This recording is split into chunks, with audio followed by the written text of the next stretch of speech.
Fenix was a Protoss zealot and praetor of the Protoss Defense Forces. He personally led his fellow warriors into battle against those who called themselves the enemies of the Protoss Empire. Revered by his warrior brethren, he was dubbed the Steward of the Templar and is one of the most celebrated heroes in Protoss history, legendary for his deeds on the battlefield. It was the proudest moment of his life. He felt such purpose, such surety of his existence. Talandar reflecting on Fenix igniting his first psionic blade. Fenix did this at Aldera. Fenix rose to the ranks of the Templars alongside his friends Artanis and Tassadar and fought against the enemies of the Protoss in countless battles.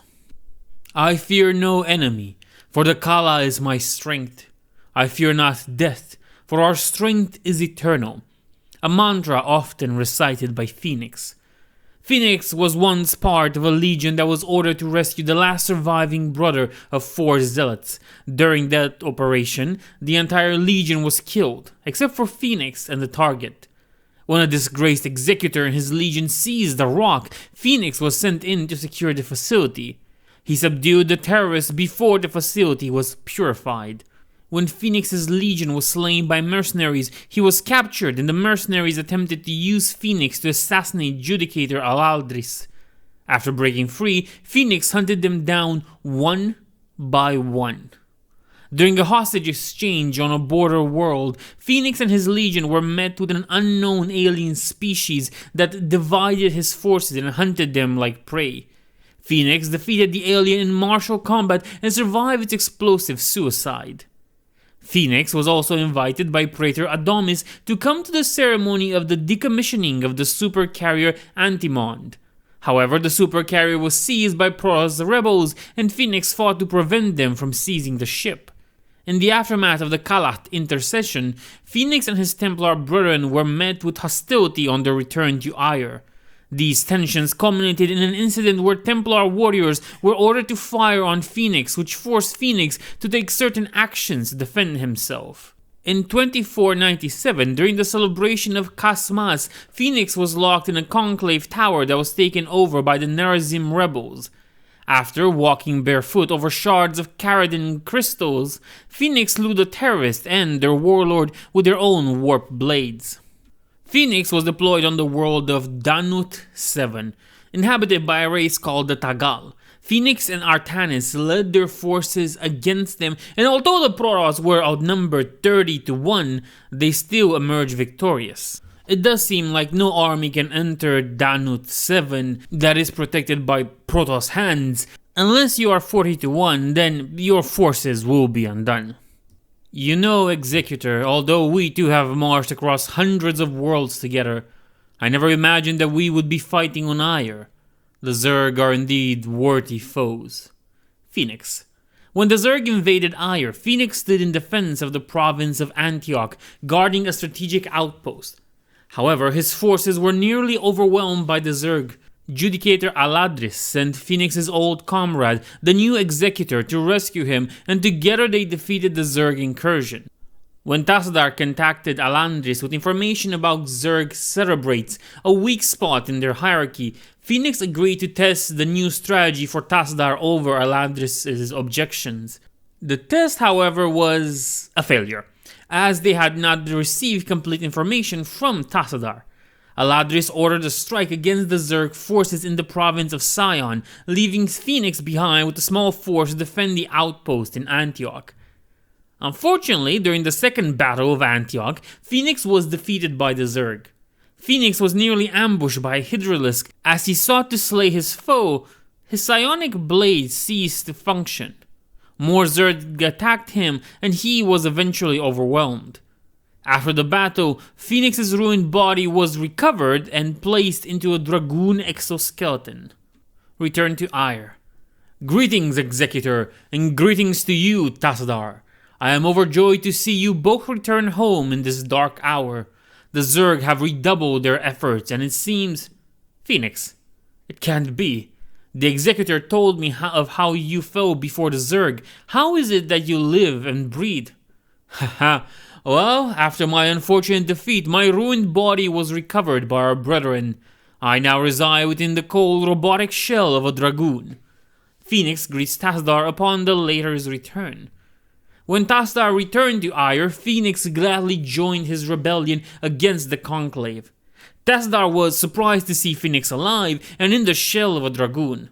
Fenix, along with Dark Prelate Zeratul and his Dark Templar, assisted in the destruction of Kor Shakal, but Tassadar, unwilling to let his brethren continue killing each other, surrendered and was spirited away by Aldaris. The Dark Templar vanished, and Fenix wondered if it had been wise for Tassadar to have put any faith into them. Fenix refused to stand by while the Conclave prepared to execute Tassadar. Joined by Tassadar's Terran companion Jim Raynor, Fenix embarked on a desperate rescue attempt. The would-be rescuers were surrounded by the Conclave's troops as they reached Tassadar's stasis cell, and were in turn rescued by Zeratul and the Dark Templar. Fenix proposed sending his forces to engage the primary Zerg hive cluster to thin out their numbers, enabling Zeratul to slay a pair of Cerebrates.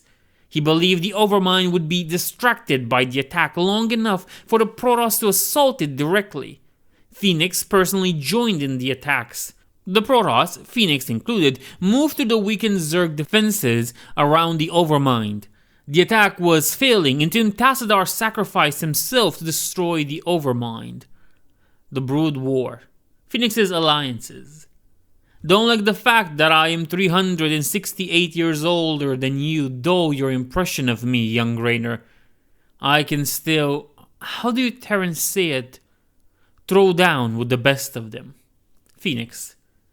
The death of the Overmind caused the Zerg to rampage across Aiur. The Conclave was destroyed and 70% of the population was killed. Fenix joined Aldaris, Zeratul and Raynor to unite and lead the scattered survivors. The refugees followed Zeratul's plan of traveling to Shakuras through the sole functioning warp gate on Aiur. At the gate, a large force of Zerg attacked them. However, Fenix and Raynor arrived and fought the Zerg long enough for the refugees to escape. Fenix and Raynor didn't make it through the gate, however. Instead, they fought to secure their end of the gate, and closed it so that more Zerg could not reach Shakuras. Despite the overwhelming odds, Fenix and Raynor decided to fight to the end. While there, Fenix and Raynor were contacted by Sarah Kerrigan, who told them about the new Overmind and the United Earth Dictatorate's plans for controlling it. Protoss forces rescued Emperor Arcturus Mengsk from the UED, which had just defeated him, and spirited him away to Aiur. The UED pursued, and Fenix's refugee base was destroyed by the Earthborn humans and by Zerg attacks. But not before Raynor and Mengsk escaped through the gate. The warp gate self-destructed immediately afterwards. Fenix and Raynor fled to Shakuras. During his time there, a nuclear device detonated in the heart of New Antioch. Fenix and Kalai Kast Worker wandered the railway under the city to hunt down the Nerazim terrorists responsible for the attack, and found it to be led by the brother of the Nerazim Fenix had slain 3 years earlier. Fenix slew him and ended the terrorist threat. Kerrigan later contacted Fenix and Raynor asking for their help.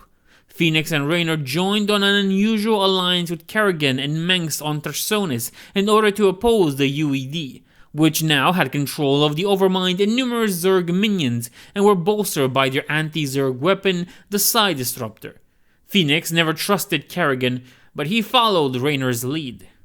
Following the destruction of the Psi Disruptor by Kerrigan's forces, with assistance from Raynor and Mengsk, enabling Kerrigan to partially rebuild her forces, the Allies plotted to free Korhal from the Dictatorate's forces.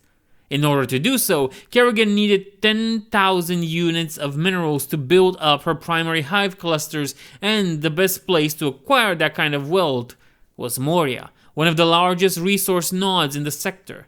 Of course, his ruling power, the Kel-Morian combined, would object to this kind of invasion. Fenix said that if it would better their chances, he would personally lead the invasion. And so, Fenix personally led the Zerg forces in acquiring the minerals from Moria. During the battle, Fenix disdained the few raid he was on, and wishing he could fight the huge epic battles of his youth, Raynor jokingly accused him of sounding like a tired old man, but Fenix replied he could still throw down with the best of them. During the battle, Phoenix wondered why the KMC did not oppose the UED, which had overthrown their former masters, the Terran Dominion. Nevertheless, the raid was successful, after which the Allies traveled to Tarsonis. But we know that not all good things last, and technically, in truth, nothing good ever lasts. On the UED conquered world of Korhal, formerly the Dominion throne world, Phoenix and Raynor struck at the UED's most outlying fortification, while Kerrigan's troops assaulted the main UED base at Augustgrad.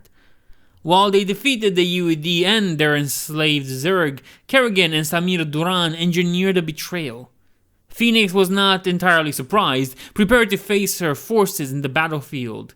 And so, Phoenix fell to the swarm. The Kala awaits me, Kerrigan, and although I am prepared to face my destiny, you will not find me easy prey. Phoenix's epitaph. Upon his death, Kerrigan mocked Raynor, saying that Phoenix died the way all Protoss hoped to do, in combat. Enraged, Raynor swore he would kill Kerrigan for this betrayal.